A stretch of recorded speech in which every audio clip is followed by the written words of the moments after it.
Y esta noche, en Secretos de Familia, les traemos una historia muy dramática.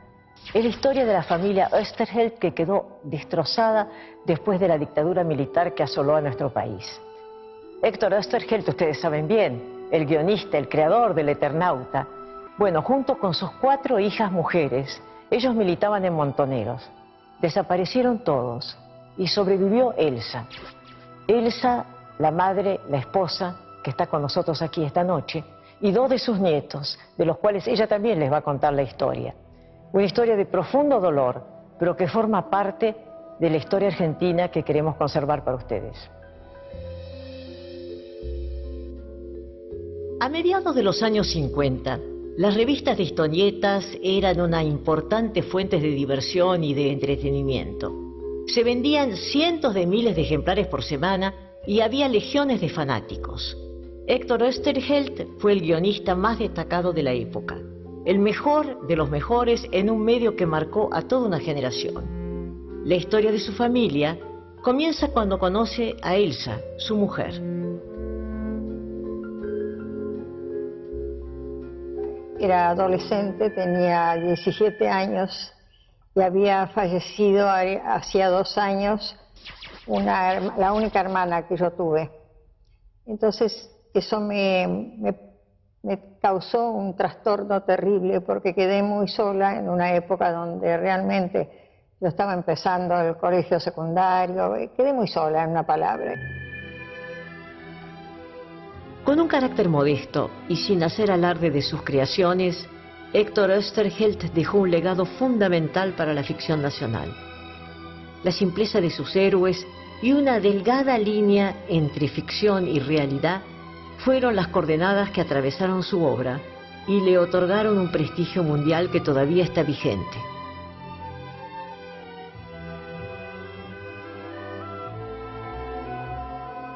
Cambió el domicilio de la aventura, que siempre tenía que ser fuera del país.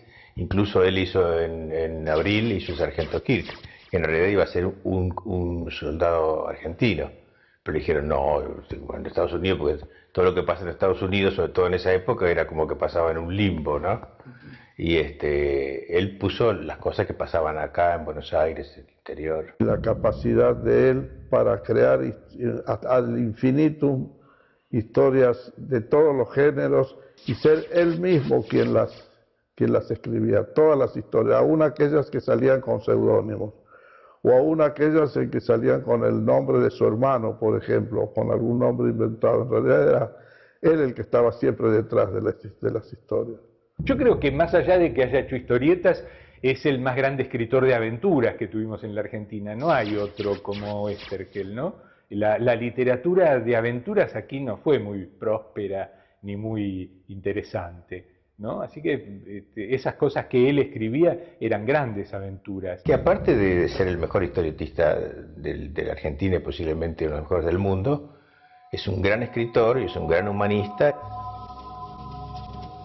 Poco tiempo después de recibirse de geólogo, Héctor Oesterheld se casó con Elsa. Había comenzado a escribir guiones de historietas en revistas infantiles y también en publicaciones de divulgación científica para la editorial Abril. En 1951 debutó como guionista para adultos en la revista Cine Misterio. No tuvimos chicos enseguida, tuvimos en el 52, nos casamos en el 47 y Estelita nació en el 52. Y ahí las 4 seguiditas. Sí. Así que ahí formamos una familia donde tuvimos que mudarnos porque vivíamos en un departamento muy pequeño, ahí en Palermo, cerca de donde estaban mis padres, y de ahí fuimos a vivir a Bécar, que es una estación siguiente a San Isidro, Sí. porque ya vimos que era imposible vivir. Yo estaba esperando ya a Diana, la segunda, y en eso ya tuvimos que buscar una casa que permitiera libertad para los niños que venían y para él como para trabajar en su casa, porque él quería trabajar en casa, ¿no? Héctor y Elsa tuvieron 4 hijas. Elsa era ama de casa y Héctor trabajaba en sus guiones. En esos años creó una serie de personajes que lo harían famoso. Bull Rocket, Ticonderoga, el sargento Kirk, Ernie Pike, el cronista de la Segunda Guerra Mundial que dibujó luego el mítico italiano Hugo Pratt, y al mismo tiempo continuaba produciendo material para chicos, entre otras en la revista Gatito y la serie Bolsillito.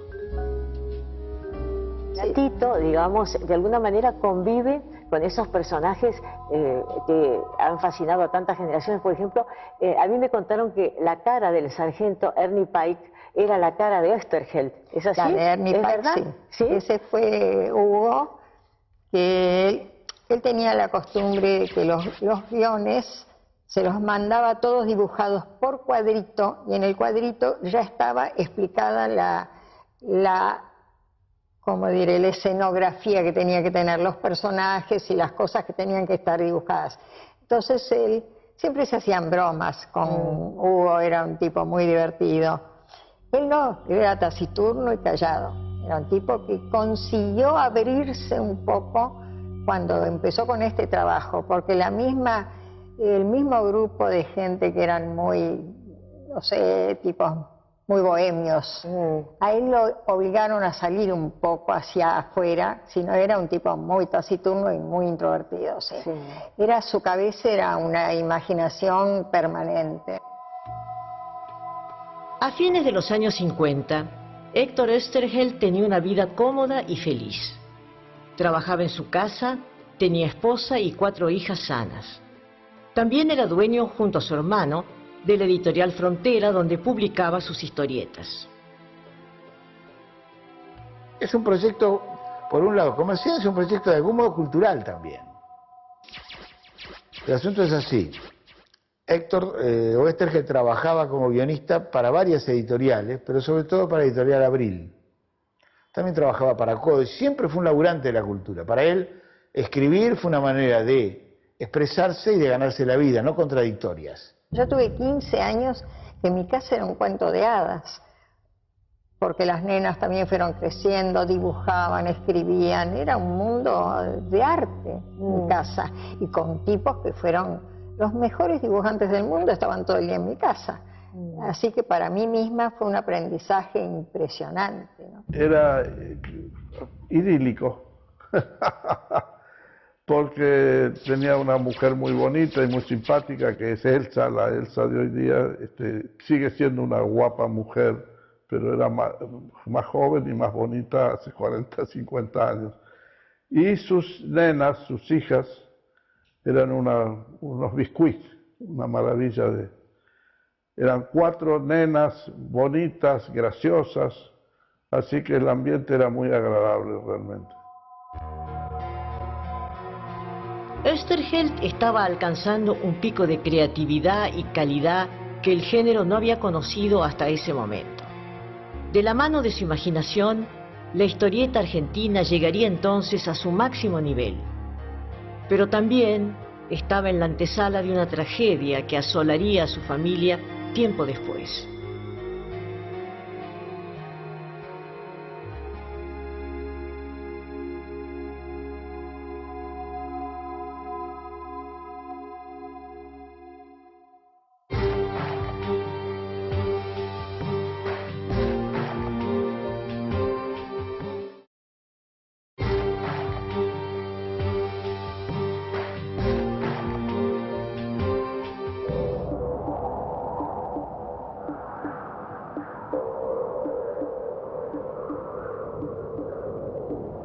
Cuando en el invierno del 2007 nevó en Buenos Aires, muchos recordaron el comienzo del Eternauta. Allí una nevada mortal cae sobre la ciudad y al entrar en contacto con la piel, la nieve mata a todos los habitantes de la gran ciudad. Esa fue el inicio de la historia de Juan Salvo y la trágica aventura. Oesterheld retrata a un hombre común que se convierte primero en héroe y después en viajero del tiempo en busca de su mujer y su hija. El Eternauta, que narra una invasión extraterrestre a Buenos Aires y la lucha por la resistencia, estaba poblada de personajes fascinantes. Los manos, los cascarudos y los burbos, controlados por unos seres sin forma, los sellos, y también los combates se realizaban en lugares muy reconocibles como la avenida General Paz, la cancha de River, Plaza Italia y la estación de subte del Congreso. Fue un éxito instantáneo. Cientos de miles de lectores esperaban cada semana la aparición de la revista Hora Cero, donde se publicaba la historieta. Tan es así que se puede decir que entre 1957 y 1959 nadie estaba al margen de lo que ocurría en El Eternauta. Y El Eternauta es la historieta más renombrada, ¿no? Es el Martín Fierro de la historieta. Es una cosa muy importante, supongo, ¿no? Pese a que, como te decía antes, yo no creo que sea la mejor historia de Oesterheld, ¿no? Yo me quedo más con el Sargento Kirk, esas enormes sagas, ¿no? O con el Morcinder. Bueno, son todas cosas de él, de todos modos, ¿no? Pero El Eternauta es la que más marcó socialmente a los lectores, ¿no? Es una lectura casi obligatoria. Si no leíste El Eternauta no existís, ¿no? Digamos, las imágenes de los personajes, sobre todo Juan Salvo con el traje ese armado, es una imagen muy fuerte porque tiene todos los elementos de la ciencia ficción, todos los elementos de la necesidad del traje casi espacial, pero a la vez los trajes hechos con que hay en las casas o en las ferreterías, ¿no? Esa especie, entonces es algo muy... Es por un lado una imagen universal y por otro lado muy argentina, ¿no? Cuando uno la lee, cuando lee El Eternauta, te sigue estremeciendo, aún ahora, ¿no? Y está tan bien hecha, curiosamente, porque era una historieta que se fue haciendo semana a semana, y el dibujante no sabía lo que iba a seguir, y ni él mismo sabía. Cuando saca el Horacero semanal, eso es sintomático. Cuando saca el Horacero semanal de septiembre del 57, donde empieza a salir Eternauta, Randall, etc., la contratapa, estaba la foto de él, del guionista, que hablaba a sus lectores, su concepto de la aventura, que eran sus propios personajes. Es decir que en el caso de Oesterheld, junto con las historias, junto con las aventuras, junto con los personajes, estaba su presencia su presencia como autor, el señalar continuamente el orgullo de la autoría y la diferencia de su práctica de la aventura y su práctica narrativa de las otras historietas. Es decir, que nosotros cuando la experiencia fue doble. Por un lado, leímos las historietas y por otro lado, reconocimos al autor. Eso es muy fuerte. En 1961, los Oesterheld cerraron la editorial Frontera por razones económicas. Héctor continuó produciendo obras maestras, sobre todo en colaboración con el dibujante Alberto Brescia, y con gran profundidad escribió sobre el género fantástico, el espacio, el tiempo y el destino de los hombres. Oesterheld, que no venía de la historieta, que era un erudito, le metió a la humanidad, le metió al hombre adentro. Todas sus historias son profundamente humanas. Son historias que superan lo que era la historieta hasta ese momento. Y fue una explosión, fue terrible. Todos los más jóvenes que él somos hijos de él y los que escribían de antes trataron de escribir como él. Y esta revolución después llegó a Europa vía Hugo Pratt y de Europa pasó a Estados Unidos, así que revolucionó la historieta mundial.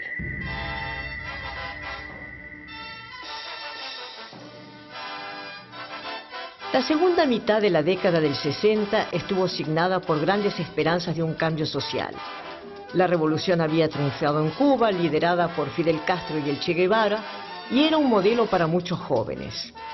En mayo de 1968, una revuelta de estudiantes derivó en una huelga general que paralizó a Francia. Y en los Estados Unidos, los jóvenes protestaban contra la guerra de Vietnam.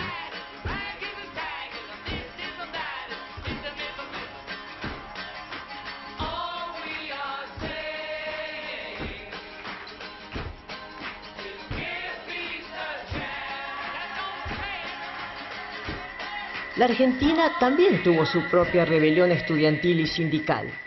Fue el Cordobazo. Por entonces el país estaba bajo la dictadura de Juan Carlos Onganía y Perón continuaba exiliado en España. Aparecieron entonces las primeras organizaciones armadas para luchar contra el gobierno de facto. Cuando en 1970 surgió Montoneros, algunos creyeron que era una opción válida para lograr el cambio social. Entre los que creyeron estaban Héctor Oesterheld y sus 4 hijas.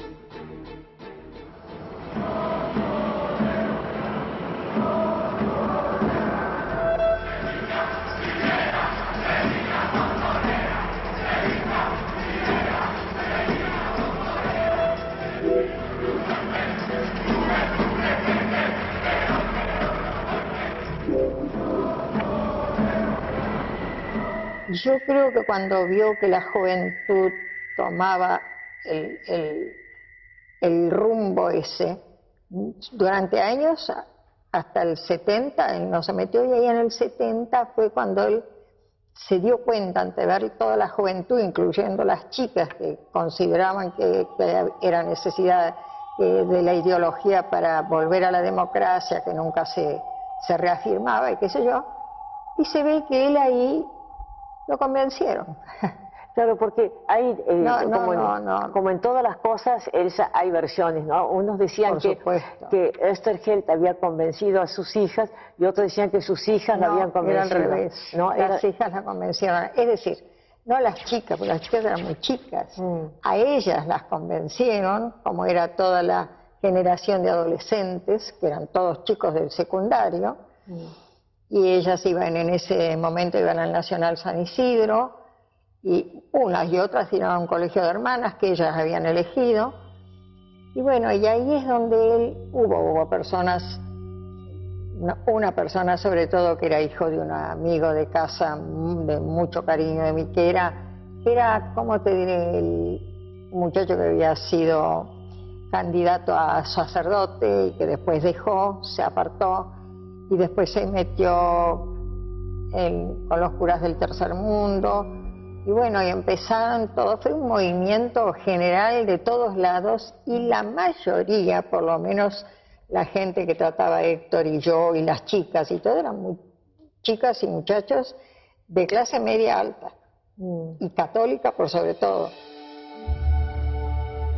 La parábola de Oesterheld se corresponde con la mística que envolvió a los intelectuales que se decidieron por la militancia en la década del 70. La conciencia política y social dictaba el camino, y luego la obra creativa se concretaba a su servicio. Héctor participó de un mismo movimiento que atravesó a todas las clases media intelectual argentina. Héctor lo llevó, como siempre, hasta las últimas consecuencias. Hizo lo que creía que tenía que hacer. Hay una coherencia de su concepción del hombre, su concepción del humanista, etcétera, etcétera. Lo que pasa es que la politización es la novedad. Y la politización tiene que ver con la radicalización argentina, de los sectores medios argentinos. Él además se encuadró políticamente en determinada organización política, ¿no? Que en este caso fue el ala política del peronismo revolucionario, que eran los Montoneros. La situación política en la Argentina se deterioraba. A comienzos de 1973, Héctor Cámpora fue elegido presidente. Pocos meses después, el 20 de junio, se produjo el regreso definitivo de Perón al país desde España. Las tensiones entre montoneros y sectores de derecha del peronismo derivaron en un enfrentamiento armado conocido como la masacre de Seiza, que ocurrió el día del regreso de Perón. Se llamó nuevamente a elecciones y 2 días después de ser reelegido Perón presidente, un comando montonero asesinó al líder de la CGT, José Ignacio Rucci. Los conflictos internos del peronismo hacían eclosión y el país asistía al recrudecimiento de la violencia política. El 1 de mayo de 1974, durante el acto del Día del Trabajo, Perón echó a los montoneros de la Plaza de Mayo. Resulta que algunos imberbes. Cuando pocas semanas después murió el viejo caudillo, la organización pasó a la clandestinidad y retomó la lucha armada que había abandonado. El gobierno quedó entonces en manos de María Estela Martínez, viuda de Perón. Para esa época ya estaba en pleno accionar la llamada Alianza Anticomunista Argentina, la AAA, comandada por José López Rega.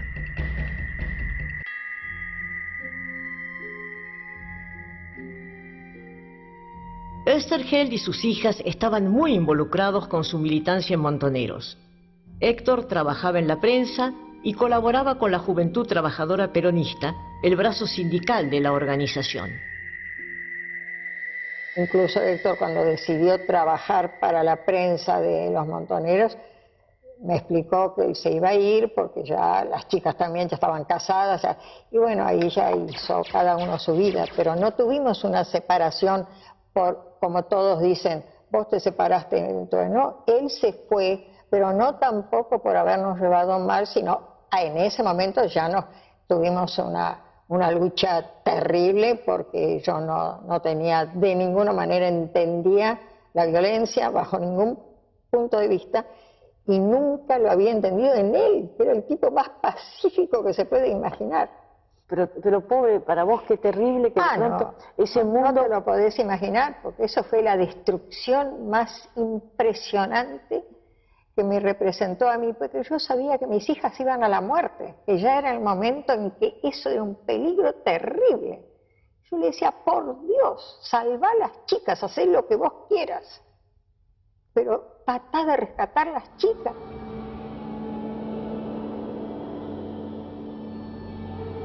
El compromiso de Oesterheld con Montoneros fue total. En el año 1973, Oesterheld había publicado La Guerra de los Antartes en el diario Noticias. Noticias era el órgano de prensa de la organización, y también Héctor colaboraba con Evita Montonera y El Descamisado, que eran otras publicaciones montoneras. En El Descamisado publicó 450 años de guerra contra el imperialismo con dibujos de Leopoldo Durañona. Fue una etapa muy interesante de mi vida. Una etapa en la que yo era muy naïve, no tenía ni idea de lo que iba a pasar en el país. Tenía a mi amigo, el director de Descamisado, que era Jarito Walker, un desaparecido, y a Oesterheld lo veía poco en ese tiempo. En 2 o 3 oportunidades me llamó por teléfono para pasarme los guiones por teléfono. Y él tenía tal habilidad que los creaba sobre la marcha. Entonces me iba dictando por teléfono el guión de la historieta, y recuerdo que a veces decía, en vez de decir 3 puntos, él utilizaba mucho los 3 puntos, ¿no es cierto?, para las historietas, para las conversaciones entre los personajes. En vez de decir 3 puntos, decía punto, punto, punto, porque eso le daba tiempo a pensar sobre lo que iba a venir.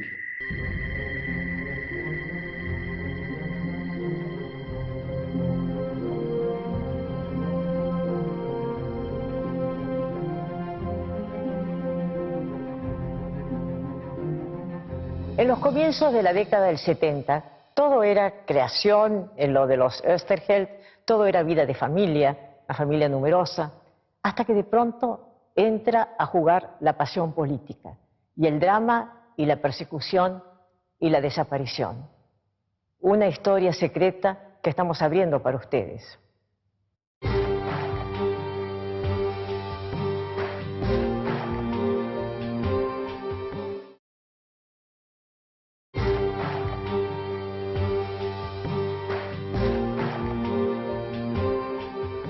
El 24 de marzo de 1976, como sabemos, comienza el periodo más oscuro de la historia argentina. La dictadura entra en la vida cotidiana de todos los ciudadanos y asume el mando el teniente general Jorge Rafael Videla. Los Oesterheld, cuya actividad política comentábamos recién, bueno, comienzan a ser perseguidos. Héctor Oesterheld deja la casa de Bécar, donde vivía con su familia, justamente para proteger a su esposa, que queda sola en la casa que hasta hacía muy poco tiempo era una casa de familia y de creación. En 1975, Oesterheld y Solano López comenzaron a publicar la segunda parte del Eternauta en Ediciones Record. Esta vez, la acción se sitúa en el siglo XXIII, en una Buenos Aires arrasada donde los hombres sobreviven en estado primitivo, esclavizados por los invasores. En El Eternauta 2, las analogías con su vida personal y su militancia son muy claras. Uno de los personajes, María, lleva el nombre de guerra de una de sus hijas. El guionista esta vez está involucrado en la historia y se llama Germán, tal como se lo conocía a Oesterheld en Montoneros. El contenido manifiestamente político de la historieta generó conflictos con el editor y también con el dibujante. Publicar ese tipo de material bajo el proceso era muy peligroso.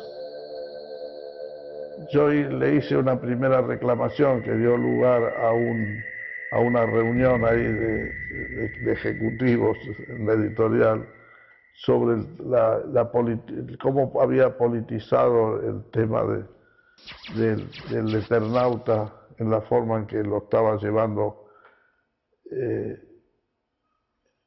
que era hacía una especie de narración paralela, simbólica o metafórica de lo que ocurría en la realidad con los guerrilleros, ¿no? Bueno, las diferencias ideológicas entre el Eternauta 1 y 2 creo que son bastante claras, una presencia de la política mucho mayor, una actitud mucho menos humana de los personajes, ¿no? Creo que eso va en detrimento de la obra. Creo que es mejor el Eternauta 1, igual que es mejor el Eternauta 1 que la Guerra de los Antartes, donde también está muy marcado lo ideológico. Volcados a la militancia montonera, los Oesterheld ya no podían relacionarse abiertamente. Asumían las medidas de seguridad que les imponía la vida clandestina y ni siquiera así se sentían a salvo del peligro. El 19 de junio de 1976, Beatriz Oesterheld, de 20 años, fue secuestrada, se cree que en San Isidro, camino a la Cava. El horror y la muerte comenzaron a avanzar sobre la familia hasta desintegrarla casi por completo. Un día me llama Beatriz, el 19 de junio, de 1976, me llama Beatriz, que era la tercera de las chicas. Y terminaba ese año el bachillerato. O ya había terminado. Y me llama por teléfono, siempre se veían conmigo, siempre me llamaban todos los días, en fin, pero había que tener cuidado porque era la época de López Rega, en el 75 fue al principio, bueno, en el 76 fue ya el caos. Pero con todo, los chicos por ahí hacían pintadas, y que ahí todos lo entendíamos, porque realmente fue una época incomprensible, ¿no? de un gobierno imposible de imaginar nunca. Bueno, y ella en ese momento iba mucho a trabajar a la Cava, en San Isidro, con muchos chicos y chicas, montones, que hoy por supuesto no están. Y entonces me llama por teléfono y dice, mami, era un sábado, me dice, vamos a tomar el té juntas. Bueno, querida, vamos. Y fuimos a Martínez, que hay una confitería del Jockey Club que seguramente la has de conocer. Y me dice, bueno, vamos, mami, que te tengo que contar algo muy lindo que te va a alegrar. Y, ay, querida, con la falta que me hace, vamos. Estuvimos 3 horas hablando. La noticia era, mami, yo no voy a militar más en lo que estaba, me voy a retirar y voy a dar examen para... Ella iba a seguir medicina, la intención de ella era seguir medicina. Y yo le decía, por Dios, hija, no pierdas más tiempo en esto, esto no sirve de nada. Bueno, lo que hace cualquier madre, ¿no? En el caso mío. Estuvimos como 3 horas, nos fuimos, porque ya era hora, ella tenía que la esperaban en la Cava, el grupo con el que trabajaba, y tener mucho cuidado, hija. Sí, mami, si no te preocupes de nada. Nunca más la vi. Ay, Elsa, ahí la secuestraron. Entonces yo ahí comprendí que no tenía que encontrarme con las chicas, porque el señuelo era yo. Se ve que me habían seguido a mí. Unos días después, una persona se acercó a Elsa en una estación de tren y le dijo que Beatriz había sido secuestrada. El 7 de julio fue citada en la comisaría de Virreyes donde se le informó que Beatriz había muerto, junto con otros 5 chicos en un enfrentamiento. Su cuñado reconoció el cuerpo. Fue a la única de sus hijas que Elsa pudo enterrar. A fines de julio de 1976, un grupo de tareas secuestró a Diana Oesterheld, de 23 años, en San Miguel de Tucumán. Logró escapar, pero fue atrapada nuevamente. Ella y su marido, Raúl Araldi, continúan desaparecidos. Fue secuestrado con ellos su hijo Fernando, que por entonces tenía 1 año. Poco después, fue entregado como un NN a la Casa Cuna tucumana, de donde fue rescatado luego por sus abuelos paternos.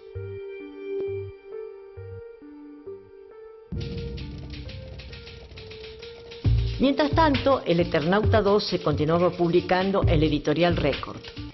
Héctor Oesterheld trabajaba desde la clandestinidad.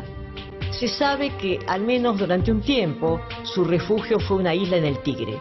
Su vida corría un serio peligro. Decían que iba a entregar a la editorial de noche cuando no había nadie. No sé si era cierto. Y se llevaba el dinero, llamaba, o alguien llamaba por él, y decía, prepárenle la plata que lleva 14 guiones, ¿no? Entonces el editor lo esperaba a la noche y le pagaba, y el tipo estaba allá. Y un día, me acuerdo, estábamos en un bar y lo vi pasar, pero ya esto estaba, había ocurrido el golpe y estábamos en los primeros tiempos esos tan violentos de mediados del 76, y lo vimos pasar con un enorme bigote que él no usaba y vestido como muy formalmente, como vestido de profesor, que uno siempre lo veía como vestido sport, digamos, ¿no? Como vestido muy formalmente y con un bigote, y no sé si incluso con el pelo oscurecido, ¿no? Y me dieron ganas de saludarlo, pero digo, puta, si el tipo está disimulando, dejémoslo tranquilo, ¿no? Porque, bueno, esa fue, pero una cosa, una sombra que pasó por la vereda, pues, ¿no?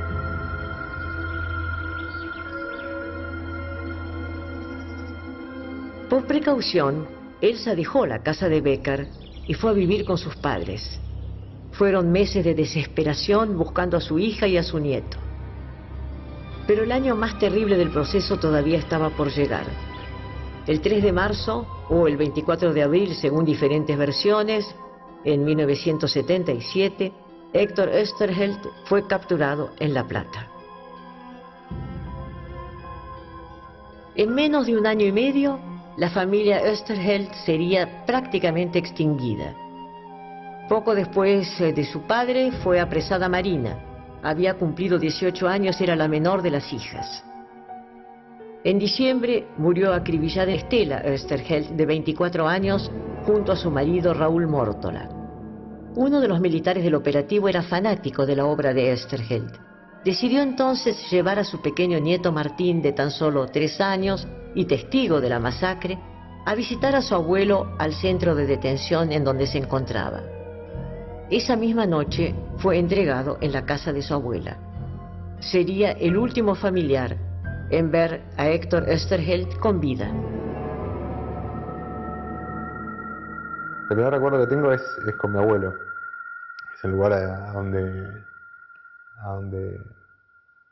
cuando una vez que estuvo el operativo con mis viejos, que los matan en un enfrentamiento, me llevan al lugar donde estaba detenido mi abuelo.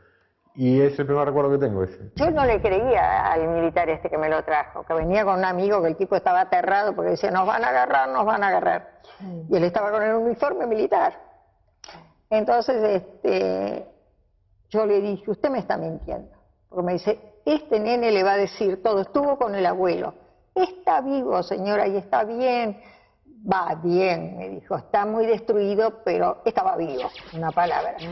Más prueba que esa, imposible. Claro. Entonces, y después me dice, pregúntele al nene, que hablaba clarito, pregúntele y él le va a contar todo lo que yo le conté, porque él me dijo, no, mire, está con otros prisioneros que están también reclamados por los países de Europa, por científicos, por artistas, por todo. ¿Eso en qué año era, Elsa? Y eso fue en el 78, el comienzo del 78. Quiere decir que lo matan Fue matado en Mercedes en el año 78. Poco a poco la tragedia de los Oesterheld fue saliendo a la luz y a fines de los años 70 se hizo pública, al menos dentro de un sector. Se supo lo que había ocurrido con la familia. Escribí una nota sobre el Eternauta en el año 78, que publiqué en el coso. Contaba que era el Eternauta, el autor hablaba de todas las cosas que... Y terminaba con una referencia absolutamente sincera de lo que yo sabía respecto del autor. Y lo que yo sabía respecto del autor era que no estaba en la Argentina, por lo que sabía, que se había ido al exterior, etcétera, etcétera, que había...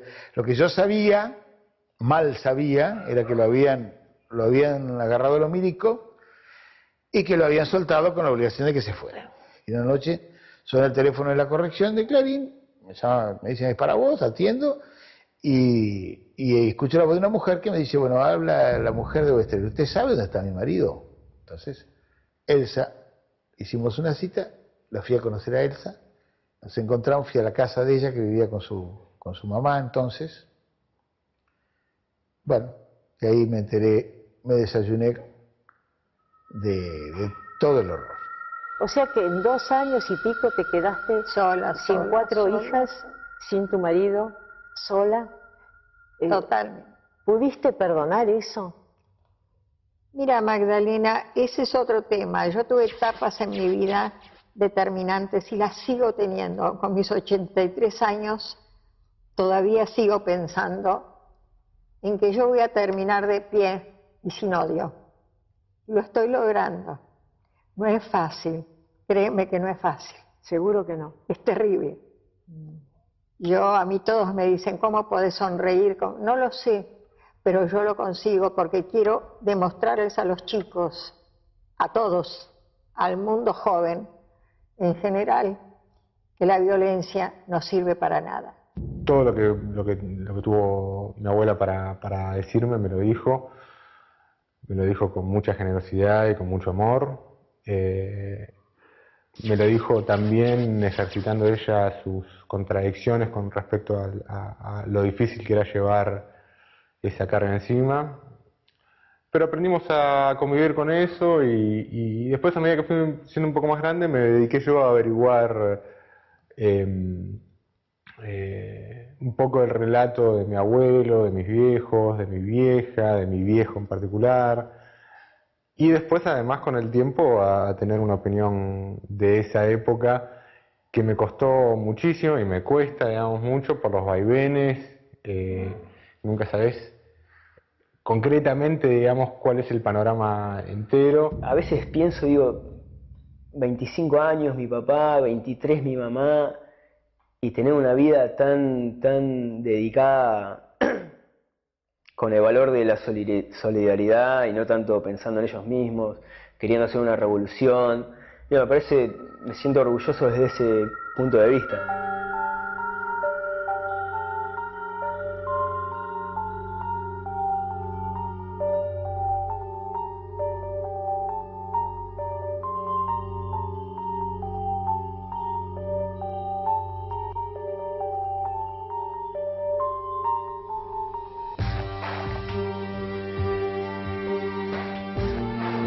Hace más de 50 años, en el prólogo de su obra maestra, Oesterheld escribió: el héroe verdadero del Eternauta es el héroe colectivo, un grupo humano.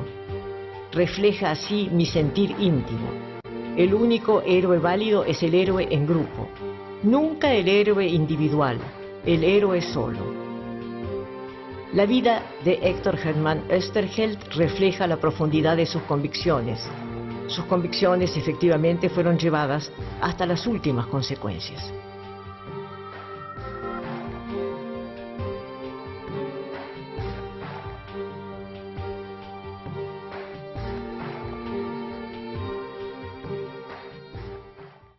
Sí, esta es la historia terrible que les hemos contado esta noche, los Oesterheld y su destino.